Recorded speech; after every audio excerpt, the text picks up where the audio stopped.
Good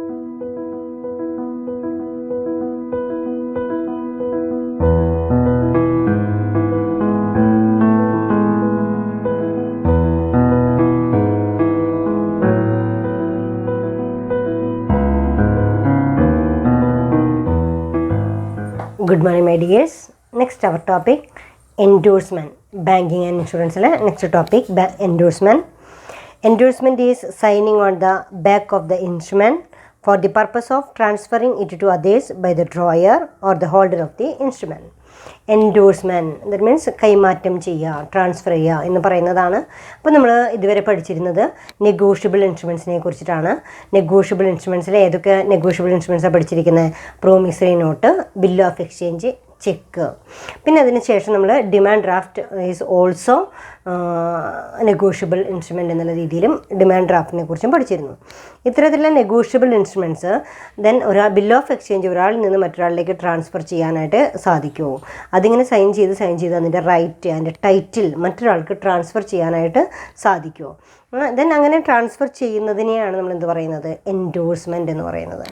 അവിടെ according to section 15 of the negotiable instrument act 1881 മുൻപ് പഠിച്ചിട്ടുണ്ട്. നെഗോഷ്യബിൾ ഇൻസ്ട്രുമെൻറ്റ് ആക്ട് 1881 പ്രകാരം എൻഡോഴ്സ്മെൻറ്റ് എന്ന് പറഞ്ഞു കഴിഞ്ഞാൽ where the maker or holder of the negotiable instrument signs the same otherwise than the such maker for the purpose of negotiation on the back or face thereof or on a slip of a paper annexed thereto or so signs for the same purpose a stamped paper intended to be completed as a negotiable instrument, he is said to endorse the same and it is called the endorser. ഇവിടെ endorsement എന്ന് പറയുന്ന പ്രോസസ്സിൽ negotiable instrument act പ്രകാരം എൻഡോഴ്സ്മെൻറ്റിനെ define ചെയ്തിരിക്കുന്നത് എങ്ങനെയാണ്? Where the maker or holder of a negotiable instrument sign the same otherwise than the such a maker. ഒന്നുകിൽ ആരാണോ ഈ ഡോക്യുമെൻ്റ് എൻഡോഴ്സ് ചെയ്തിരിക്കുന്നത്, അതായത് ഈ ഡോക്യുമെൻ്റ് ഡ്രോ ചെയ്തിരിക്കുന്ന ആരാണോ, then where the maker or holder of a negotiable instrument signs the same otherwise than the such a maker for the purpose of negotiation on the back or face thereof. ഇപ്പോൾ ഒന്നുകിൽ അത് maker ആയിരിക്കാം, അതായത് bill എഴുതിയിരിക്കുന്ന ആളായിരിക്കാം, check എഴുതിയിരിക്കുന്ന ആളായിരിക്കാം, അല്ലെങ്കിൽ promissory note എഴുതിയിരിക്കുന്ന ആളായിരിക്കാം. Then അവിടെ അപ്പോൾ തന്നെ സൈൻ ചെയ്തിരിക്കണം. അതുകൂടാതെ for the purpose of negotiation on the back or face thereof, ഒന്നുകിൽ നെഗോഷ്യബിൾ ഇൻസ്ട്രുമെൻ്റ് ഫേസിലോ അല്ലെങ്കിൽ അതിൻ്റെ ബാക്ക് സൈഡിലോ എൻഡോഴ്സ്ഡ് ടു എന്ന് പറഞ്ഞിട്ട് മറ്റൊരാൾക്ക് എൻഡോഴ്സ് ചെയ്യുന്നതായിട്ട് സൈൻ ചെയ്തിരിക്കണം. Or on a slip of a paper annexed thereto, അതുമല്ലെങ്കിൽ വേറെ ഏതെങ്കിലും ഒരു അറ്റാച്ച്ഡ് ഡോക്യുമെൻറ്റിൽ ഈ ഒരു ഡോക്യുമെൻ്റ് മറ്റൊരാൾക്ക് കൈമാറ്റം ചെയ്യപ്പെടുന്നു എന്നുള്ള രീതിയിൽ or on a slip of a paper annexed thereto, അതിൻ്റെ കൂടെ അറ്റാച്ച് ചെയ്തിരിക്കണം. Or so signs for the same purpose on a stamped paper intended to be completed as a negotiable instruments, അതുമല്ലെങ്കിൽ stamp പേപ്പറിൽ ഈ document കൈമാറ്റം ചെയ്യുന്നു എന്നുള്ള രീതിയിൽ എഴുതി തയ്യാറാക്കാം. He is said to be endorse the same. ഈ പറഞ്ഞിരിക്കുന്ന ഏതെങ്കിലും രീതിയിൽ നമുക്ക് എൻഡോഴ്സ്മെൻറ്റ് നടത്താവുന്നതാണ്. And it is called the endorser. ആരാണോ ഈ പറയുന്ന പ്രോസസ്സുകളെല്ലാം ചെയ്യുന്നത് അയാളെ എൻഡോഴ്സർ എന്നും, ആർക്കാണോ നമ്മൾ ഈ നെഗോഷ്യബിൾ ഇൻസ്ട്രുമെൻറ്റ്സ് ട്രാൻസ്ഫർ ചെയ്യുന്നത് അയാളെ എൻഡോഴ്സി എന്നും പറയുന്നു. Then endorsement is signing on the back of the instrument for the purpose of transferring it to others by the drawer or the holder or the instrument. അതായത് simple meaning എങ്ങനെയാണ്? മുൻപേ നമ്മൾ പറഞ്ഞിരിക്കുന്ന അതേ ഡെഫിനിഷൻ്റെ ഒന്നുകൂടെ എക്സ്പ്ലെയിൻ ചെയ്തിട്ട് നിങ്ങൾക്ക് മനസ്സിലാവുന്ന രീതിയിൽ പറയുകയാണെന്നുണ്ടെങ്കിൽ endorsement is signing on the back side of instrument. Endorsement എന്ന് പറയുന്ന പ്രോസസ്സിൽ ആ ഇൻസ്ട്രുമെൻറ്റിൻ്റെ ബാക്ക് സൈഡിൽ സൈൻ ചെയ്യുകയാണ് ചെയ്യുന്നത് four the purpose of transferring it to others, മറ്റുള്ളവർക്ക് ട്രാൻസ്ഫർ ചെയ്യാനായിട്ട്, by the drawer or the holder. ഒന്നുകിൽ അത് ഡ്രോയർ ആയിരിക്കാം, ഡ്രോയർ എന്ന് വെച്ചാൽ മേക്കർ ആയിരിക്കാം, അതുമല്ലെങ്കിൽ ഹോൾഡർ ഓഫ് ദ ഇൻസ്ട്രുമെൻറ്റ്. അപ്പം നമുക്കറിയാം ഒരു പ്രോമിസറി നോട്ടോ അല്ലെങ്കിൽ bill of exchange 1 lakh rupees ഒരു ബില്ല് ഓഫ് എക്സ്ചേഞ്ച്, ഒരു ബിൽ എന്ന് പറയുന്ന ഡോക്യുമെൻ്റ് എ എന്ന് പറയുന്ന ഒരാളുടെ കയ്യിലുണ്ടെങ്കിൽ അത് ബി എന്ന് പറയുന്ന ഒരാളിലേക്ക് നമുക്ക് ട്രാൻസ്ഫർ ചെയ്യണം. ബിയുമായിട്ട് ഏതെങ്കിലും രീതിയിലുള്ള ട്രാൻസാക്ഷൻ ഉണ്ടായിരിക്കാം. അപ്പോൾ എയെ സംബന്ധിച്ചിടത്തോളം അയാളുടെ കയ്യിൽ 1 lakh rupees റെഡി ക്യാഷ് ഉണ്ടായിക്കൊള്ളണമെന്നില്ല. പക്ഷേ അദ്ദേഹത്തിൻ്റെ കയ്യിൽ ബില്ല് ഓഫ് എക്സ്ചേഞ്ചോ പ്രോമിസറി നോട്ടോ അല്ലെങ്കിൽ ചെക്കോ എന്തായിട്ടുണ്ടായിരിക്കാം, ദെൻ വാലിഡായിട്ട് ഒരു കൺസിഡറേഷനെ ബേസ് ചെയ്തുകൊണ്ടുള്ള ഡോക്യുമെൻ്റ് ഉണ്ടായിരിക്കാം. ഈ ഡോക്യുമെൻ്റ് എ എന്ന് പറയുന്ന ഒരാൾക്ക് ബിക്ക് ട്രാൻസ്ഫർ ചെയ്യാനായിട്ട് സാധിക്കും. അതായത് അതിൻ്റെ ടൈറ്റിൽ മറ്റൊരാൾക്ക് കൈമാറ്റം ചെയ്യാനായിട്ട് സാധിക്കും. ഇങ്ങനെ ഈ വാലിഡ് ഡോക്യുമെൻ്റ് കൈമാറ്റം ചെയ്യുന്ന ഒരു പ്രോസസ്സിനെയാണ് നമ്മൾ എന്താ പറയുക, എൻഡോഴ്സ്മെൻറ്റ് എന്ന് പറയുന്നത്. അപ്പോൾ ഈ 1 lakh rupees എ എന്ന് പറയുന്ന ആൾ ആ ഡോക്യുമെൻറ്റിൻ്റെ പിറകിൽ സൈൻ ചെയ്തുകൊണ്ട് ദെൻ ട്രാൻസ്ഫർ ടു ഇന്ന വ്യക്തി എൻഡോഴ്സ്ഡ് ടു എന്ന് പറഞ്ഞിട്ട് ബി എന്ന് പറയുന്ന വ്യക്തിയുടെ പേര് കാണിക്കുകയോ, അല്ലെങ്കിൽ ബിയറർ ഡോക്യുമെൻ്റ് ആവാം, ആർക്കാണെന്ന് പറയുന്നുണ്ടാവില്ല, ജസ്റ്റ് എൻഡോഴ്സ്ഡ് ടു എന്ന് പറഞ്ഞിട്ട് അതെന്ത് ചെയ്യാം, സൈൻ ചെയ്തിട്ട് മറ്റൊരാളിലേക്ക് ട്രാൻസ്ഫർ ചെയ്യാനായിട്ട് സാധിക്കും. അപ്പോൾ അതിൽ തീർച്ചയായിട്ടും ഇത് ട്രാൻസ്ഫർ ചെയ്യുന്ന ആളുടെ സിഗ്നേച്ചറിന് വളരെയധികം പ്രാധാന്യമുണ്ട്. അതാണ് ഈ 2 ഡെഫിനിഷനിലും നമ്മൾ എന്ത് പറഞ്ഞിരിക്കുന്നത്, ഒന്നുകിൽ മേക്കർ ആയിരിക്കണം, അല്ലെങ്കിൽ ഡ്രോയർ എന്ന് പറയുന്ന ആളായിരിക്കണം, അതുമല്ലെങ്കിൽ അവിടെ ഹോൾഡർ ആയിരിക്കണം. അതായത് ഈ എൻഡോഴ്സ്മെൻറ്റ് എന്ന് പറയുമ്പോൾ ഒരാളിൽ നിന്ന് ഒരാളിലേക്ക് വന്നു കഴിഞ്ഞാൽ ആ പ്രോസസ്സ് കഴിയുന്നില്ല. എയിൽ നിന്ന് ബിയിലേക്കും, ബിയിൽ നിന്ന് സിയിലേക്കും, സിയിൽ നിന്ന് ഡിയിലേക്കും ഇതിങ്ങനെ കൈമാറ്റം ചെയ്യാൻ പറ്റാവുന്നതാണ്. ഇങ്ങനെ കൈമാറ്റം ചെയ്യുന്ന പ്രോസസ്സിനെയാണ് നമ്മൾ എന്ത് പറയുക, എൻഡോഴ്സ്മെൻറ്റ് എന്ന് പറയുന്നത്. അപ്പോൾ തന്നെ ഇവിടെ endorsement is signing on the back side of instrument for the purpose of transferring it to others by the drawer or the holder of the instrument. The word endorsement is derived from Latin word endorsum, ENDORSUM. Endorsement എന്ന് പറയുന്ന ഒരു word derive ചെയ്തിരിക്കുന്നത് എൻഡോഴ്സം എന്ന് പറയുന്ന ടേമിൽ നിന്നാണ്, which means upon the back. Thus, the word endorsement directs that the endorser shall sign on the back of the instrument, although the definition says that it can be signed on the face or back of the instrument. If the space on the back of the instrument is completely filled with endorsement, the holder can paste a paper to the instrument called allonge for further endorsement. അതായത് ഈ word endorsement is derived from the Latin word endorsum. Endorsum എന്ന് പറയുന്ന Latin വേർഡിൽ നിന്നാണ് endorsement എന്ന് പറയുന്ന word derive ചെയ്തിരിക്കുന്നത്. That means upon the back. Thus, the word endorsement directs that endorser shall sign on the back side of the instrument, although the definition says that it can be signed on the face or back of the instrument. അതായത് ഇവിടെ പറയുന്നതിന് upon the back, അതായത് back സൈഡിൽ എന്ന് പറയുന്നൊരു meaning മാത്രമാണ് then അവിടെ എൻഡോഴ്സം എന്ന് പറയുന്ന ടേം കൊണ്ട് ഉദ്ദേശിക്കുന്നുള്ളൂ.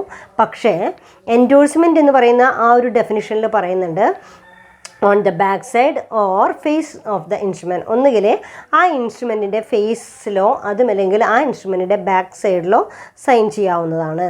If the space on the back of the instrument is completely filled with endorsement, the holder can paste a paper to the instrument called allonge for further endorsement. അപ്പോൾ അതായത് A transfer to A endorsed to B, ബിയുടെ കയ്യിലെത്തി കഴിഞ്ഞാൽ B endorse to C, C endorse to D. ഇങ്ങനെ ഈ ഒരു 1 lakh rupeesൻ്റെ ഈ bill വീണ്ടും ഇത് ട്രാൻസ്ഫർ ചെയ്ത് പോയിക്കൊണ്ടിരിക്കുക, എൻഡോഴ്സ് ചെയ്ത് പോയിക്കൊണ്ടിരിക്കുക.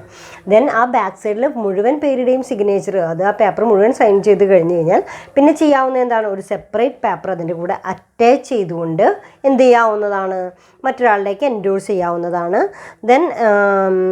ദെൻ എവിടെ എന്താ പറയുക, the holder can paste a paper to the instrument called allonge for further endorsement.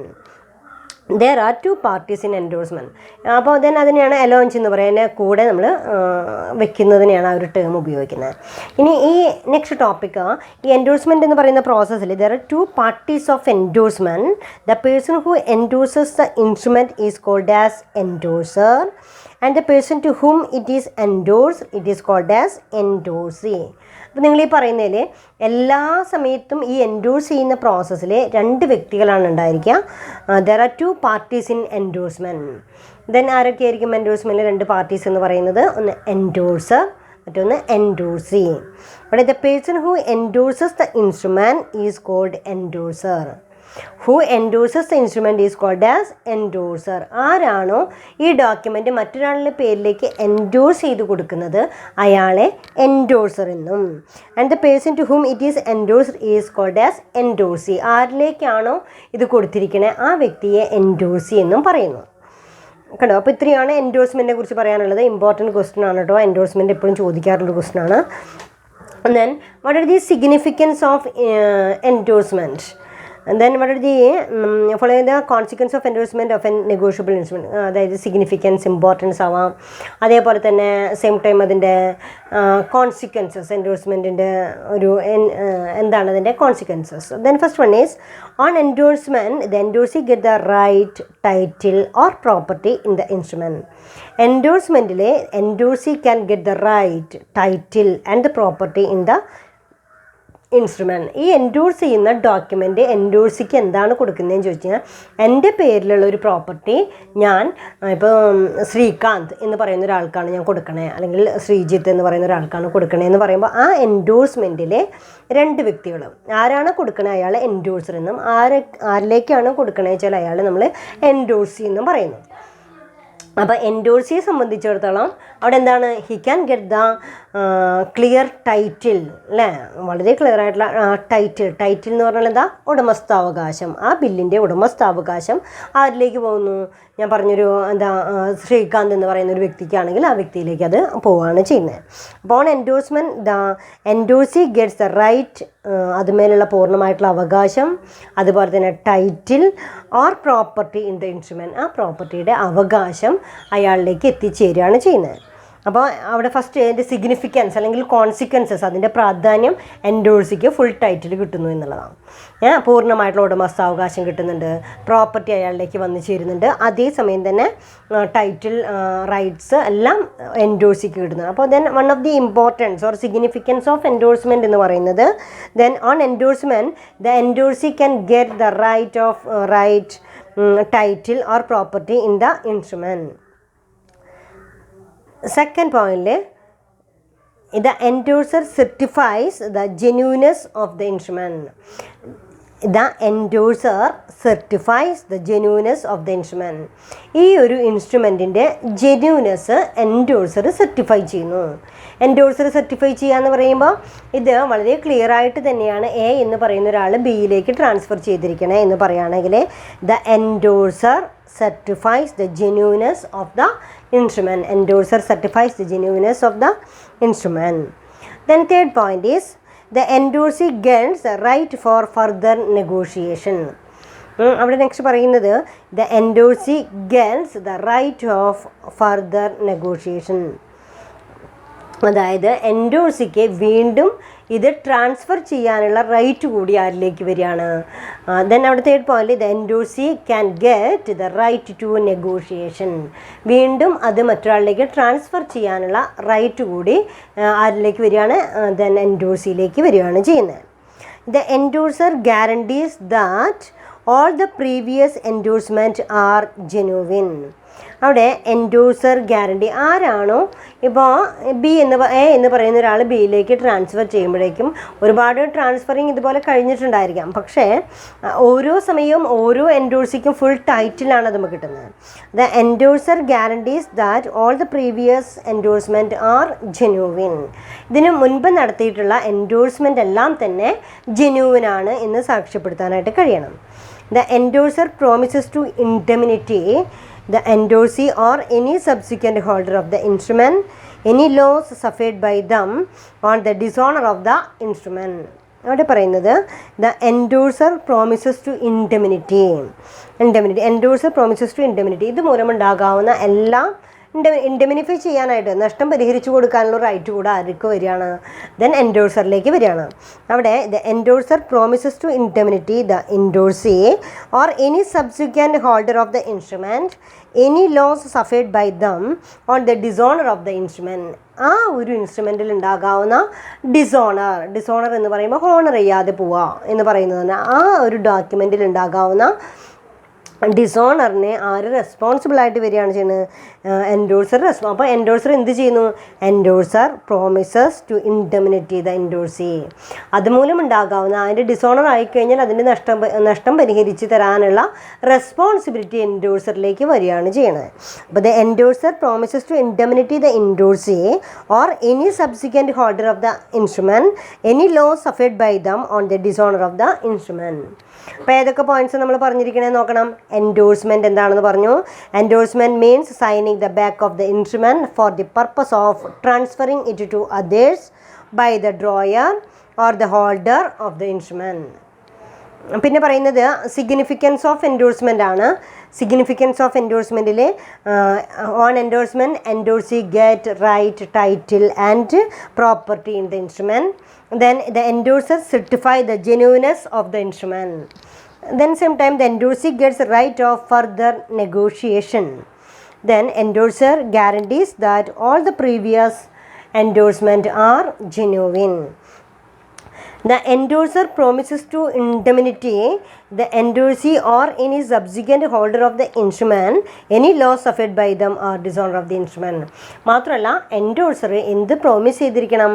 ഇതുമൂലം ഉണ്ടാകാവുന്ന സബ്സിക്വൻ്റ് ആയിട്ടുണ്ടായിരിക്കുന്ന എല്ലാ, അതായത് ഒന്നുകിൽ എൻഡോഴ്സിക്കോ അതല്ലെങ്കിൽ അതിൻ്റെ എന്താ പറയുക സബ്സിക്വൻ്റ് ആയിട്ട് വരുന്ന ഏതെങ്കിലും ഒരു ഹോൾഡർക്കോ ഉണ്ടാകാവുന്ന ബില്ലോ പ്രോമിസറി നോട്ടോ ചെക്കോ ഡിസോണർ ആവുന്നത് മൂലം ഉണ്ടാകാവുന്ന നഷ്ടം പരിഹരിച്ചു കൊടുക്കാനുള്ള റെസ്പോൺസിബിലിറ്റി എൻഡോഴ്സർക്കുണ്ട്. So endorser promises to indemnity the endorsee. ആ നഷ്ടം പരിഹരിച്ചു കൊടുക്കാം എന്ന് പറയുന്നൊരു കണ്ടീഷൻ കൂടെ എൻഡോഴ്സ്മെൻറ്റിൽ ഉണ്ടായിരിക്കണം. ആണോ?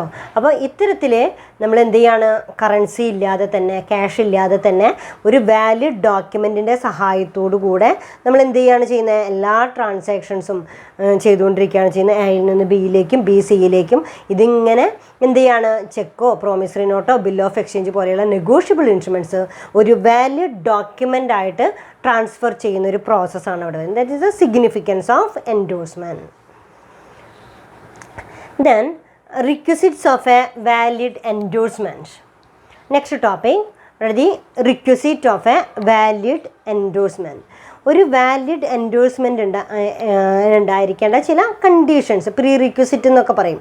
അതായത് ഇതൊരു എൻഡോഴ്സർ സൈൻ ചെയ്താൽ മാത്രമേ ഇത് വാലിഡ് ഡോക്യുമെൻ്റ് ആവുള്ളൂ എന്നൊക്കെ പറയുന്ന പോലെ ഇവിടെ requisites of a valid document, ഒരു വാലിഡ് ഡോക്യുമെൻ്റ് ഉണ്ടായിരിക്കേണ്ട അല്ലെങ്കിൽ വാലിഡ് എൻഡോഴ്സ്മെൻ്റ് ഉണ്ടായിരിക്കുന്ന റിക്വസിറ്റ്സ് എന്തൊക്കെയാണ് അനിവാര്യമായിട്ടുള്ളത്? Then to become the valid endorsement, then first one is signature of the endorser. അത് വളരെയധികം ഇമ്പോർട്ടൻ്റ് ആണ്. ഫസ്റ്റ് പോയിൻ്റ് എന്ന് പറയുന്നത് signature of the endorser sign ചെയ്തിരിക്കണം എന്ന് പറയുന്നതാണ്. Endorser or any other person who is authorised to endorsee should sign the instrument. The signature should be in the form of an ordinary signature, which implies that it need not contain any complimentary and courtesy titles such as Mr., Mrs., Miss, Srimati, etc. അവിടെ endorser or any other person who is authorised to endorse should sign the instrument. ആരാണോ ഈ negotiable instruments endorse ചെയ്ത് കൊടുക്കുന്നത് ആ എൻഡോഴ്സറുടെ signature വളരെയധികം പ്രധാനപ്പെട്ടതാണ്. അപ്പോൾ signature ഉണ്ടായിരിക്കണം. Then the signature should be in the form of an ordinary signature which implies that it need not contain any complimentary and courtesy. അതായത് സാധാരണ ഉപയോഗിക്കുന്ന അതുപോലെ ആയിരിക്കണം സിഗ്നേച്ചർ. അല്ലാതെ പിന്നെ അതുപോലെ തന്നെ ഈ ഒരു ഡോക്യുമെൻ്റ് ആണ് എന്ന് വിചാരിച്ച് പ്രത്യേകിച്ചും മിസ്റ്റർ, മിസ്സസ്, ശ്രീമതി എന്നൊന്നും പറയുന്ന വേർഡുകൾ വെക്കണമെന്നോ അങ്ങനെയുള്ള യാതൊരു കണ്ടീഷൻസും ഇല്ല. അപ്പോൾ അവിടെ ഫസ്റ്റ് പോയിന്റിൽ എന്താ പറയുന്നത്? Signature of the endorser should be compulsory. കണ്ടോ? The endorser or any other person who is authorised to endorse should sign the instrument. തീർച്ചയായിട്ടും എൻഡോഴ്സർ ആ ഡോക്യുമെൻറ്റിൽ സൈൻ ചെയ്തിരിക്കണം. ഇതാണ് ഫസ്റ്റ് കണ്ടീഷൻ. ഇപ്പം നമുക്ക് ഇതൊക്കെ ഉണ്ടെങ്കിൽ മാത്രമാണ് അതിന് എന്തെന്ന് പറയാൻ പറ്റുള്ളൂ? ഒരു വാലിഡ് എൻഡോഴ്സ്മെൻറ്റ് എന്ന് പറയാനായിട്ട് സാധിക്കുള്ളൂ. അപ്പോൾ ഫസ്റ്റ് വൺ എന്താ ഉണ്ടായിരിക്കേണ്ടത്? സിഗ്നേച്ചർ ഓഫ് ദ എൻഡോഴ്സറുടെ സിഗ്നേച്ചർ ഉണ്ടായിരിക്കണം. Second point is correct spelling. The endorser should spell his name in the same way as it appears on the instrument as payee or endorsee. If it is written with the wrong spelling, it must correspond with the spelling of the endorsement. If it is payable to Joe's wrongly spelled as Joe's in the instrument, regular endorsement is. അതായത് ഇവിടെ നമ്മൾ സാധാരണ എൻഡോഴ്സറുടെ ആണെങ്കിലും എൻഡോഴ്സിയുടെ ആണെങ്കിലും പേര് correct സ്പെല്ലിലാണ് നമ്മൾ എഴുതിയിരിക്കുന്നത്. ഇപ്പോൾ നമ്മൾ ജോസ് എന്ന് എഴുതുമ്പോൾ ചിലർ JOS എന്ന് മാത്രം എഴുതും, ചിലർ ജോസ് എന്ന് എഴുതുമ്പോൾ JOSE എന്നെഴുതും. അപ്പോൾ ദെൻ ഇവിടെ എൻഡോഴ്സറെ സംബന്ധിച്ചിടത്തോളം അദ്ദേഹത്തിൻ്റെ പേര് പൂർണ്ണമായിട്ടും എങ്ങനെയാണോ എഴുതാറുള്ളത് അതേ ഡോക്യുമെൻറ്റിൽ എഴുതിയിരിക്കുന്ന പോലെ തന്നെ പേര് വ്യക്തമായിട്ട് എഴുതിയിരിക്കണം. ആർക്കാണോ അത് എൻഡോഴ്സ് ചെയ്ത് കൊടുത്തിരിക്കുന്നത് വെച്ചാൽ അയാളുടെ പേരും വളരെ വ്യക്തമായിട്ട് സ്പെൽ ചെക്കോടുകൂടി ക്ലിയർ ആയിട്ട് തന്നെയാണ് എഴുതിയിരിക്കേണ്ടത്. അപ്പോൾ ആദ്യം എൻഡോഴ്സർ സൈൻ ചെയ്തിരിക്കണം. എൻഡോഴ്സറുടെ പേരിലോ എൻഡോഴ്സിയുടെ പേരിലോ യാതൊരു മിസ്റ്റേക്കും ഇല്ലാത്ത രീതിയിൽ ക്ലിയർ ആയിട്ട് സ്പെൽ ചെയ്തിരിക്കണം. ദെൻ അതാണ് സെക്കൻഡ് കണ്ടീഷൻ, കറക്റ്റ് സ്പെല്ലിംഗ് എന്ന് പറയുന്നത്. ഈ സ്പെല്ലിംഗ് മിസ്റ്റേക്ക് വന്നു കഴിഞ്ഞാൽ അത് എന്തായിട്ട് മാറുകയാണ്? ഒരു ഇൻവാലിഡ് ഡോക്യുമെൻ്റ് ആയിട്ട് എൻഡോഴ്സ്മെൻറ്റ് പ്രോസസ്സ് സക്സസ് അല്ലാതെ വരും. അതൊരു ഇൻവാലിഡായിട്ട് മാറും. അപ്പോൾ കറക്റ്റ് സ്പെല്ലിംഗ് ഉണ്ടായിരിക്കണം. Then third point is made in ink. An endorsement should be preferably made in ink through an endorsement in pencil is invalid in the eyes of law. അതായത് ഇപ്പോൾ നമ്മളോട് പറയുന്നുണ്ട് ചെക്ക് എഴുതിയിരിക്കുമ്പോൾ പെന്നിലോ പെൻസിലിലോ എഴുതാം എന്ന് പറയുന്നൊരു നിയമമുണ്ട്. പക്ഷേ പെൻസിൽ കൊണ്ട് എഴുതി കഴിഞ്ഞാൽ അത് പെട്ടെന്ന് മാറ്റി എഴുതാനൊക്കെ സാധ്യത കൂടുതലായതുകൊണ്ട് ബാങ്ക് എന്ത് ചെയ്യാറുണ്ട്? അത് പെന്ന് കൊണ്ട് തന്നെ, ഇങ്ക് പെൻ ഉപയോഗിച്ച് തന്നെ എഴുതിയിരിക്കണം എന്ന് നിർബന്ധം പറയാറുണ്ട്.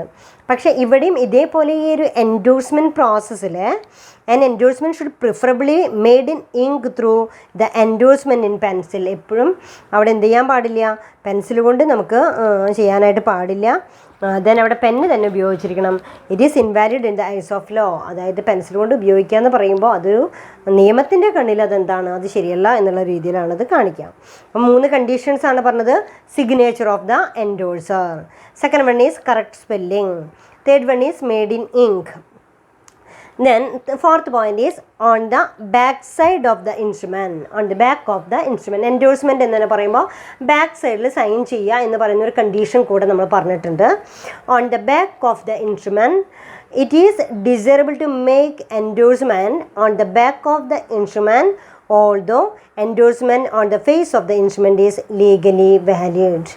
സാധാരണ രീതിയിൽ it is desirable to make endorsement on the back of the instrument. ഇപ്പം നമ്മൾ ചെക്കൊക്കെ ക്ലിയർ ചെയ്യാൻ പോയി കഴിഞ്ഞാൽ നമുക്കറിയാം ചെക്കിൻ്റെ ബാക്ക് സൈഡിലാണ് നമ്മളത് സൈൻ ചെയ്ത് കൊടുക്കുന്നത്. കാരണം ഈ ചെക്ക് ബാങ്കിനെ നമ്മൾ ഏൽപ്പിക്കുകയാണ്, നമ്മൾ അവിടേക്ക് ബാങ്കർക്ക് അത് എൻഡോഴ്സ് ചെയ്ത് കൊടുക്കുകയാണ് ചെയ്യുന്നത്.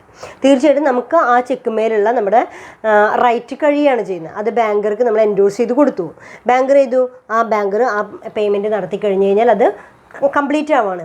അപ്പോൾ സാധാരണ നെഗോഷ്യബിൾ ഇൻസ്ട്രുമെൻസിൻ്റെ ബാക്ക് സൈഡിലാണ് നമ്മൾ സിഗ്നേച്ചർ ഇട്ട് കൊടുക്കേണ്ടത്. And endorsement should preferably it is desirable to make endorsement on the back side of the instrument, although endorsement on the face of the instrument is legally valid. ഇവിടെ മാത്രമല്ല, ഇനി അതിൻ്റെ ഫേസിലും കൂടെ അത് മാർക്ക് ചെയ്യുകയാണെന്നുണ്ടെങ്കിലും അത് ലീഗലി വാലിഡ് ആയിരിക്കും. Then lawful holder.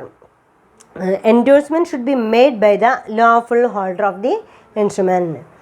എപ്പോഴും ലോഫുൾ ഹോൾഡർ, നിയമപ്രകാരം ആരുടെ കയ്യിലാണോ അതിൻ്റെ ഹോൾഡിംഗ് റൈറ്റ് ഉള്ളത്. ഹോൾഡിംഗ് റൈറ്റ് എന്ന് പറയുമ്പോൾ ഈ ഒരു നെഗോഷ്യബിൾ ഇൻസ്ട്രുമെൻ്റ് കൈവശം വയ്ക്കാനുള്ള അധികാരം ആരിലാണ് നിക്ഷിപ്തമായിരിക്കുന്നത്? That person is called as lawful holder. അയാളെയാണ് നിയമപ്രകാരം അതിൻ്റെ ഹോൾഡർ എന്ന് വിളിക്കുന്നത്. അപ്പോൾ ഇവിടെ പറയുന്നത് endorsement should be made by the lawful holder of the instrument. അതിൻ്റെ ലോഫുൾ ഹോൾഡറാണ് അവിടെ എന്ത് ചെയ്യേണ്ടത്? Endorsement should be made by the lawful holder of the instrument. Then sixth point is woman. If the endorser is an unmarried woman, the endorsement will consist of her first name and surname. In the case of married woman, she should endorse it by her name plus the name of her husband. അവിടെ പറയുന്നുണ്ട്, ഇപ്പോൾ ഏതെങ്കിലും സ്ത്രീകളാണ് ഇത് കൈകാര്യം ചെയ്യുന്നത് അല്ലെങ്കിൽ transfer ചെയ്യുന്നതെന്നുണ്ടെങ്കിൽ അവിടെ നമ്മൾ പറയുന്നുണ്ട് if the endorser is an unmarried woman. ഇത് ചെയ്യുന്ന ആൾ ഒരു അൺമാരീഡ് വുമൺ ആണെന്നുണ്ടെങ്കിൽ the endorsement will consist of her first name, അവരുടെ ഫസ്റ്റ് പേരും അതേപോലെ തന്നെ സർ നെയിം കൂടെ അതിൻ്റെ കൂടെ ആഡ് ചെയ്തിരിക്കണം. In the case of married വുമൻ്റെ കേസിലാണെങ്കിൽ അതെന്തായിരിക്കണം? ദെൻ ആ സ്ത്രീയുടെ ഹസ്ബൻഡിൻ്റെ പേര് കൂടെ സെക്കൻഡറി നെയിമായിട്ട് ആഡ് ചെയ്തിരിക്കണം. Then seventh point is illiterate person. Illiterate person that is a illiterate person should endorse with their left thumb impression in the presence of witness. അതായത് ഇപ്പോൾ വിദ്യാഭ്യാസമൊന്നുമില്ല, നമുക്ക് സൈൻ ചെയ്യാനോ പേരെഴുതാനോ സൈൻ ചെയ്യാനോ ഒന്നും അറിയാത്ത ആളുകളൊക്കെ ആണെങ്കിൽ അവരെ സംബന്ധിച്ചിടത്തോളം illiterate person should endorse with their left thumb. അവർക്കത് എൻഡോഴ്സ് ചെയ്യാനായിട്ട് അവരുടെ കയ്യിൻ്റെ ലെഫ്റ്റ് തമ്പാണ് എന്ത് ചെയ്യാനായിട്ട് ഉപയോഗിക്കുന്നത്, സിഗ്നേച്ചറായിട്ട് ഉപയോഗിക്കാനായിട്ട് ലെഫ്റ്റ് തമ്പാണ് ഉപയോഗിക്കുക. Then illiterate person should endorse with their left thumb impression in the presence of വിറ്റ്നസിൻ്റെ പ്രസൻസോടുകൂടെ ആയിരിക്കണം എന്ത് ചെയ്യേണ്ടത്, അത് തമ്പ് ഇംപ്രഷൻ കൊടുക്കേണ്ടത്.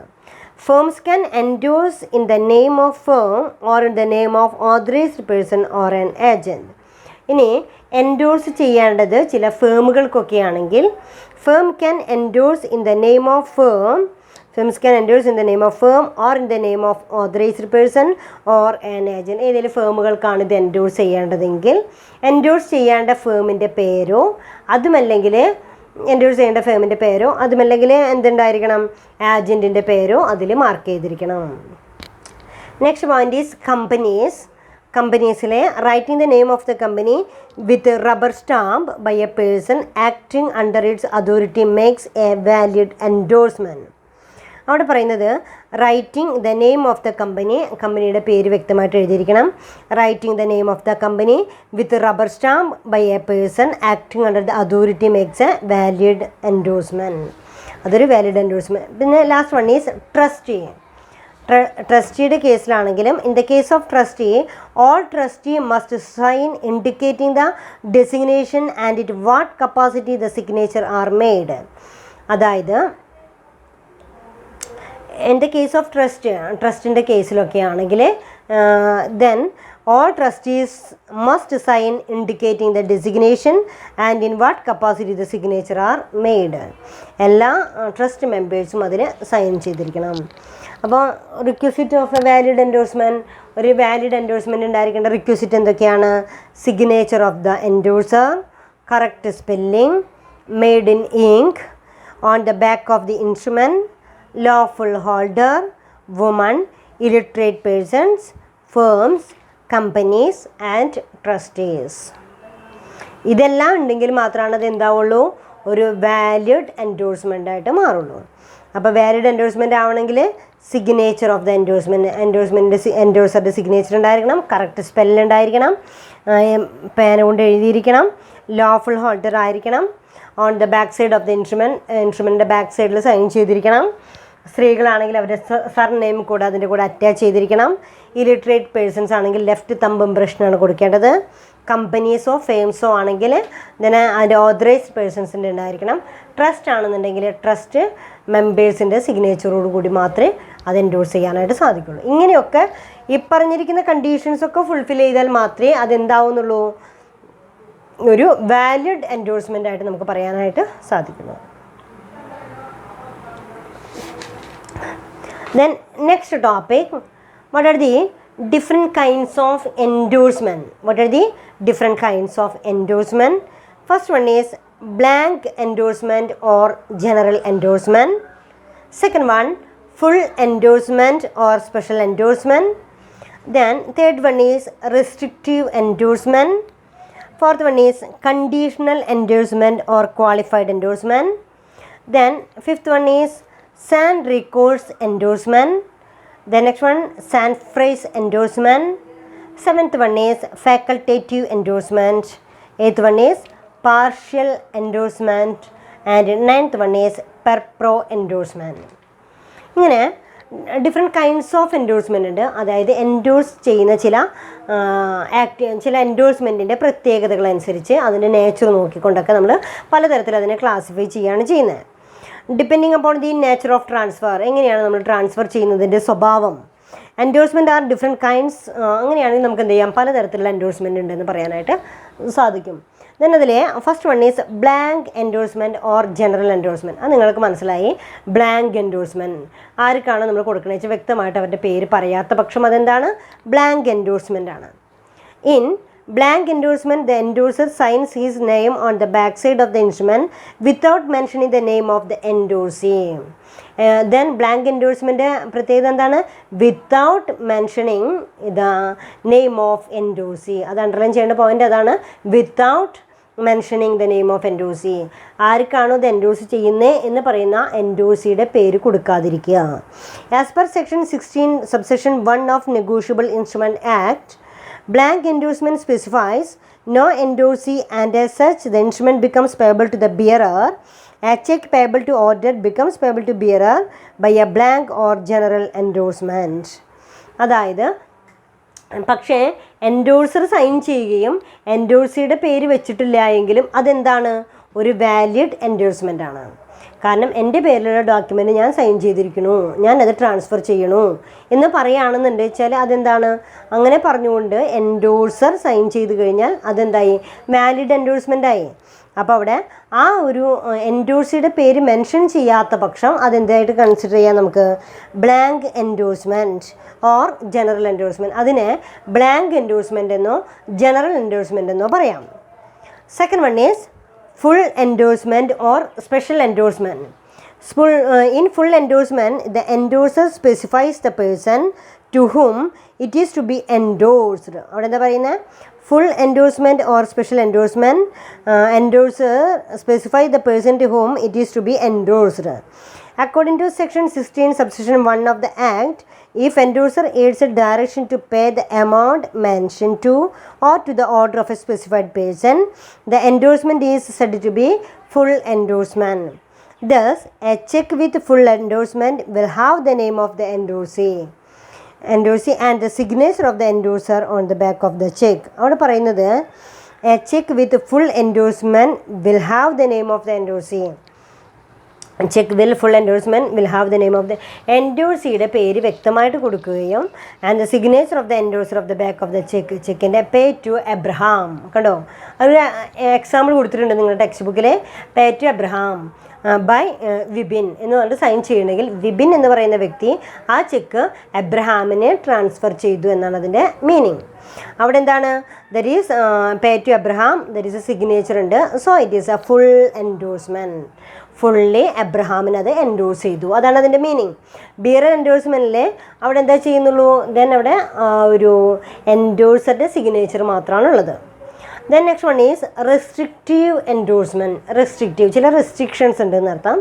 A restrictive endorsement is N endorsement in which the endorser restrict further endorsement of the instrument. A check with restrictive endorsement cannot be transferred further by the endorsee. In such circumstances, endorsement, the word only, is usually added after the endorsee's name. A check is payable to Roshan. He wanted to endorse it to the Shruti, and the endorsement is റോഷന് കൊടുത്തിരിക്കുന്ന ഒരു ചെക്കിനെ സംബന്ധിച്ചിടത്തോളം റോഷൻ പറയാണ് ഇത് ശ്രുതിക്കാണ് transfer ചെയ്യേണ്ടത്. അപ്പോൾ endorsed to Shruti only, pay to Shruti only. അതായത് only എന്ന് പറയുന്നൊരു ടേം അവിടെ വെക്കുകയും റോഷൻ അതിൽ സൈൻ ചെയ്യുകയും ചെയ്തു കഴിഞ്ഞാൽ അതെന്താണ്, റെസ്ട്രിക്റ്റീവ് എൻഡോഴ്സ്മെൻ്റ് ആണ്. അതിന് ഫർദറായിട്ട് ആ ബില്ലോ ആ ചെക്കോ വേറൊരാളേക്ക് ട്രാൻസ്ഫർ ചെയ്യാനായിട്ട് പാടില്ല. അതിനപ്പോൾ അവിടെ എന്താ പറയുക, അതാണ് റെസ്ട്രിക്റ്റീവ് എൻഡോഴ്സ്മെൻ്റ് എന്ന് പറയുന്ന example pay to Shruti only. Shruti എന്ന് പറയുന്ന വ്യക്തിക്ക് മാത്രമാണ് അതിൽ നിന്ന് വേറൊരാളേക്ക് ശ്രുതി വേറൊരാൾക്ക് എൻഡോഴ്സ് ചെയ്ത് കൊടുക്കാനായിട്ട് പാടില്ല എന്ന് പറയുന്നുണ്ടെങ്കിൽ അതിനെയാണ് നമ്മളെന്താ പറയുക, റെസ്ട്രിക്റ്റീവ് എൻഡോഴ്സ്മെൻ്റ് എന്ന് പറയുന്നത്.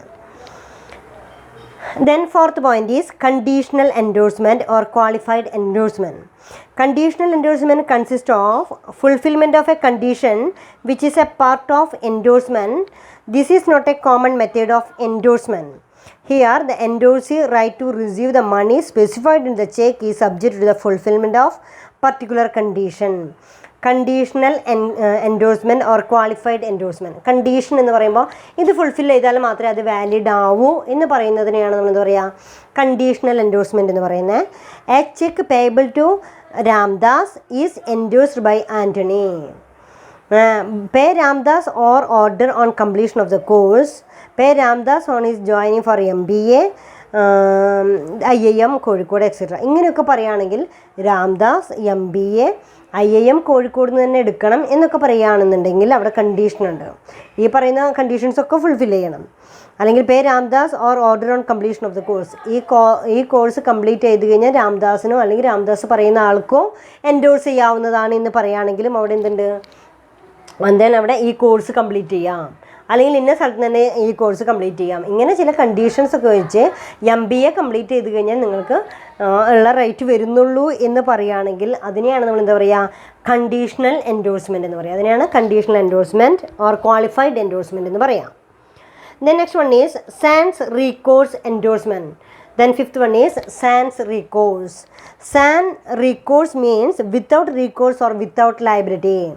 Then sans recourse, RECOURSE. Sans recourse എന്ന് പറയുന്നതിൻ്റെ word meaning without liability. It is an endorsement which limits the liability of the endorser.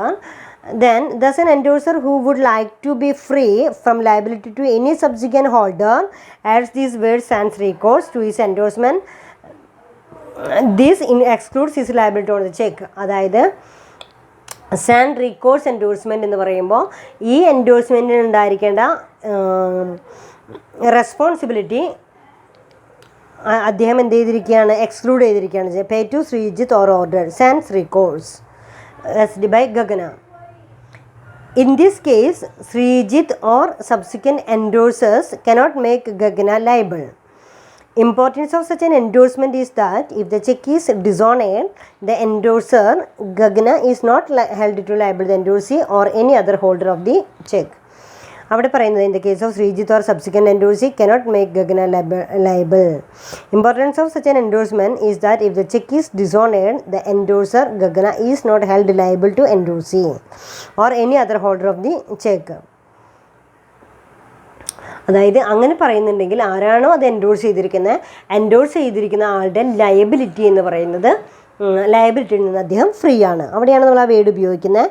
It excludes his liability. ആ ലയബിലിറ്റിയിൽ നിന്ന് എക്സ്ക്ലൂഡ് ചെയ്തിരിക്കുകയാണ് ചെയ്യുന്നത്. Then sixth point is sans frais endorsement. Sixth point is sans frais endorsement. Sans frais means without expenses. If the endorser does not like to accept the burden of any further expenses on the instrument, he adds the word sans phrase in his endorsement. Then, in this case, it implies that endorser accepts his liability for the amount specified in the instrument, but does not accept any additional expenses incurred further on the instrument.